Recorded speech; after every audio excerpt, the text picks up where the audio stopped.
अरे जानबूझकर झूठन कौन निगलता है। सुबह का नाश्ता यूं ही टेबल पर रखा रह गया, किसी ने उसे हाथ तक नहीं लगाया। विमला जी अपने पति और बेटे को मनाती रह गई, पर दोनों अपनी गर्दन ऊंची किए चुपचाप घर से निकल गए। कितने प्यार से दोनों के लिए सुबह 5 बजे उठकर उनकी पसंद का नाश्ता बनाया था, ये सोचकर कि कुछ तो घर का माहौल बदलेगा, पर ऐसा कुछ भी नहीं हुआ। बात करना तो दूर की बात है, दोनों ने ही एक दूसरे की तरफ देखा तक नहीं। उदास होकर वो भी बिना नाश्ता किए ही सोफे पर आकर बैठ गई। आखिर उन्हें समझ ही नहीं आ रहा था कैसे घर की स्थिति को संभाले। जब से घर में मनोज ने कहा है कि उसे रश्मि से शादी करनी है, बस तब से घर का माहौल बड़ा ही उदासीन हो चुका है।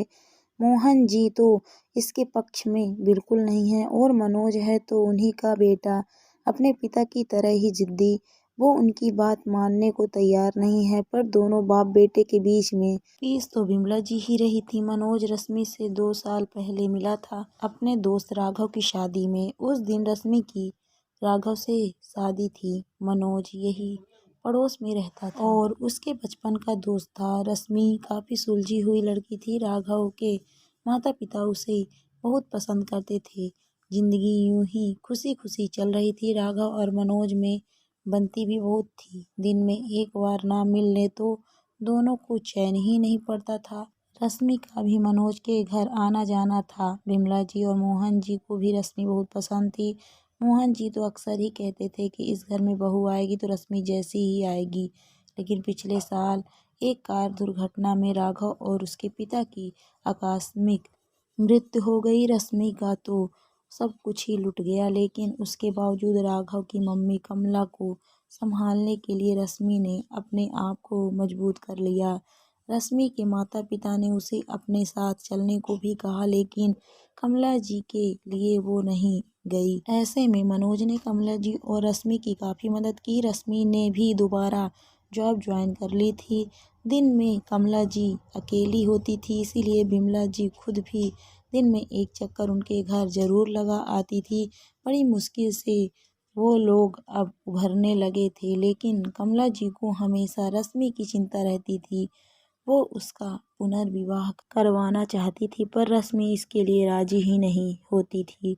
लेकिन पिछले संडे मनोज की बुआ जी यहाँ आई हुई थी। वो अपने साथ मनोज के लिए कुछ रिश्ते लेकर आई थी। सब लोग बैठकर दोपहर का खाना खा ही रहे थे कि बुआ जी ने मनोज के रिश्ते की बात छेड़ दी। पहले तो मनोज आनाकानी करने लगा, लेकिन जब बुआ जी ने साफ साफ कहा तो उसने ये कहकर धमका कर दिया कि वो रश्मि को पसंद करता है और उससे शादी करना चाहता है। बस तब से दोनों बाप बेटे के बीच में शीत युद्ध चल रहा है। लेकिन कल रात उस कमरे में ऐसी क्या बात हुई जो अब बचा कुचा बोलचाल भी बंद हो गया। विमला जी ने मनोज जी से पूछा भी, लेकिन मनोज ने कुछ बताया ही नहीं। तभी घर की डोरबेल बजी। विमला जी ने जाकर दरवाजा खोला तो सामने मोहन जी खड़े हुए थे। उन्हें देखते ही विमला जी ने पूछा, अरे आप इतनी जल्दी आ गए, तबीयत ठीक तो है ना? सिर दर्द हो रहा है, आराम करना चाहता हूँ, रुखा सा जवाब देकर मोहन जी अंदर कमरे में चले गए। उनके पीछे पीछे विमला जी भी कमरे में आईं। अब बिना नाश्ता किए जाओगे तो सिर दर्द तो होगा ना। अपनी सेहत का बिल्कुल भी ध्यान नहीं रखते हो। मैं नाश्ता लेकर आती हूँ, आप नाश्ता कर लो, फिर दवाई लेकर आप आराम कर लेना। अब बस भी करो तुम। बस एक बार शुरू हो जाती हो तो बंद ही नहीं होती। इतनी ही फिक्र है तो मनोज को समझाओ। मेरे सिर दर्द का कारण तो वही है। अचानक मोहन जी बिगड़ते हुए बोले, देखिए मनोज समझदार है, अपना भला बुरा जानता है। एक बार आराम से बैठकर उससे बात तो कीजिए। अच्छा मुझे ही समझा रही हो, पर उसे कुछ नहीं बोलोगी? देखिए रश्मि समझदार है, कुछ सोचकर ही मनोज ने उसे अपने लिए चुना होगा। एक बार उसकी बात सुन लेते तो। विमला जी की बात सुनकर मोहन जी को गुस्सा आ गया और वो अपनी आवाज को तेज करते हुए बोले, तुम्हारा दिमाग खराब हो गया है? जानबूझकर झूठन कौन निकलता है? झूठन? विमला जी ने हैरानी से कहा, हाँ झूठन। झूठन नहीं है तो क्या है? अरे दोस्त की झूठन, खाने को तैयार हो रहा है। उसकी ऐसी क्या मजबूरी है जो उस विधवा से शादी करने को तैयार हो रहा है। उसे तो अभी एक से बढ़कर एक मिल जाएंगी। मेरी तो मजबूरी थी कि मुझे अपने बेटे को पालने के लिए एक औरत की ज़रूरत थी। इसीलिए मैंने बोलते बोलते मोहन जी अचानक रुक गए। उन्हें ध्यान आया कि वो कुछ बहुत गलत बोल गए। विमला जी उनकी बात सुनकर बिल्कुल हैरान होकर खड़ी रह गईं, जबकि मोहन जी वहां पर रखी कुर्सी पर दूसरी तरफ मुंह कर बैठ गए। विमला जी की हालत ऐसी हो चुकी थी जैसे शरीर में से किसी ने जान ही निकाल ली हो। वो चुपचाप बाहर आकर सोफे में बैठ गईं। अब तो आंखों में से आंसू भी बरबस ही बहे रहे थे। अपनी जिंदगी के 25 साल जिस शख्स के साथ बिता दिए, उसकी सोच इतनी घटिया थी। मतलब उसके लिए विमला सिर्फ एक झूठन थी जो मजबूरी में उनकी ज़िंदगी में थी, सिर्फ इसलिए कि उन्हें अपने बेटे मनोज को पालने के लिए एक औरत की ज़रूरत थी। आज से 25 साल पहले विमला जी का भी तो मोहन जी के साथ पुनर्विवाह हुआ था। तब मोहन जी की पत्नी अपने 3 साल के बेटे मनोज को छोड़ छाड़ कर दुनिया से कुछ कर गई थी, और इधर विमला जी माँ नहीं बन सकती थी। इस कारण उनके पति ने उनका त्याग कर दिया था। मोहन जी की माँ ने ही ये रिश्ता करवाया था। शुरू शुरू में तो मोहन जी विमला जी से ढंग से बात भी नहीं करते थे। बस वो विमला जी के पास अपनी ज़रूरत भर के लिए आते थे, बाकी उन्हें विमला जी से कोई लेना देना नहीं होता था। अगर विमला जी से कोई काम भी होता तो ये तो अम्मा जी के जरिए बोलते थे या फिर समीर के जरिए। सीधे मुंह कभी भी उन्होंने विमला जी से बात नहीं की। हमेशा ही दोनों के रिश्ते में कुछ कमी सी रही थी। अपनापन तो ना के बराबर ही होता था। विमला जी ने इसे मोहन जी का स्वभाव मानकर अपना लिया था। बस मनोज के पालन पोषण पर उन्होंने अपना पूरा ध्यान केंद्रित कर दिया था। पर आज जो शब्द बोले गए उसने इस रिश्ते की पोल खोल कर रख दी। ऐसा लग रहा था कि जिंदगी के 25 साल बाद वो बिल्कुल खाली हाथ खड़ी हुई थी। उनकी नज़र अपने दोनों खाली हाथों पर गई। सचमुच आज हाथ खाली नजर आ रहे थे।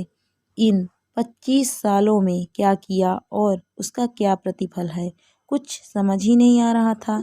पूरी जवानी जहाँ स्वाहा कर दी, वहाँ क्या किसी को अपना कह सकती है, ये भी समझ में नहीं आ रहा था।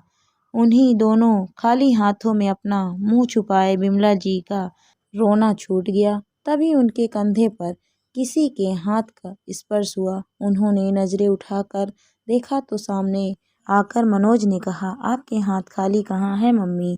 आपके इतने सालों की तपस्या का फल मैं हूँ ना, इसीलिए नहीं बता रहा था आपको कुछ भी कि मेरे और पापा के बीच में क्या बात हुई। जानता था आपको दुख होगा। खून मैं उनका जरूर हूँ, लेकिन परवरिश तो आपकी हूँ, इसीलिए आप रो मत। मनोज विमला जी को समझाते हुए बोला तो विमला जी मनोज के कंधे लगकर रो पड़ी। आखिर उन्हें जैसे तैसे चुप कराकर मनोज विमला जी का हाथ पकड़कर उस कमरे में ले गया जहां मनोज जी पहले से बैठे हुए थे, और वहां जाकर बोला, पापा मैं अपनी मम्मी को लेकर यहाँ से जा रहा हूँ।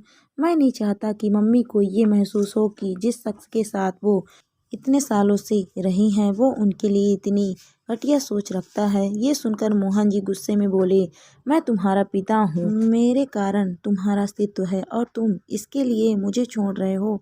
ठीक है, जहाँ जाना है वहाँ जाओ, लेकिन याद रखना फिर तुम्हें प्रॉपर्टी में से कुछ नहीं मिलेगा। पापा, प्रॉपर्टी तो हर कोई कमा सकता है, परिवार और सम्मान कमाना हर किसी के बस की बात नहीं। मैं यहाँ से सिर्फ मेरी मम्मी और उनके सम्मान को लेकर जा रहा हूँ। आपको आपकी प्रॉपर्टी मुबारक हो, कहकर मनोज विमला जी को लेकर उस घर से निकल गया और पीछे रह गए मनोज जी अपने धम्म और अपनी घटिया सोच के साथ। कुछ दिनों बाद मनोज और रश्मि की शादी विमला जी और कमला जी ने संपन्न करवा दी। हालांकि मोहन जी को भी बुलाया था पर वो नहीं आए। दोस्तों, इस कहानी से आपको क्या सीख मिलती है, कमेंट करके ज़रूर बताइए। कहानी अच्छी लगी तो वीडियो को लाइक शेयर करें। अगर आप मेरे चैनल पर नए हैं तो प्लीज़ मेरे चैनल को सब्सक्राइब भी करें। Thank you for watching my video.